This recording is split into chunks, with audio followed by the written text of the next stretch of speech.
Guarantee বেশি? ১,৫০০ বছর আগের কোরআনের গ্যারান্টি বেশি, না নতুন করে কোনো ধর্ম আসলে সেটার গ্যারান্টি হবে? তাহলে সেই কোরআন সেই সুন্নাহর আলোকে যারা সবচেয়ে ভালো বুঝেছেন, রাইসুল মুফাসসিরিন আব্দুল্লাহ ইবনে আব্বাস যেমন বুঝেছেন, আজকের মুফাসসির আব্দুল্লাহ কি সেরকম বুঝবে? বুঝতে হলে তাকে ওই আব্দুল্লাহ ইবনে আব্বাসের জ্ঞান থেকে নিতে হবে। কি বলেন ঠিক কিনা?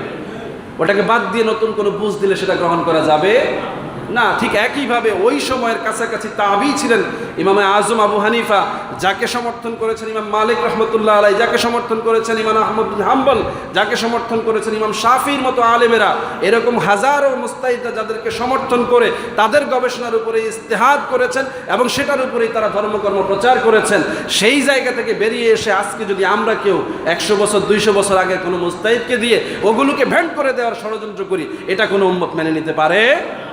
যারা মেনে নিবে তারা গ্যারান্টিবিহীন ইসলামের দিকে যাবে।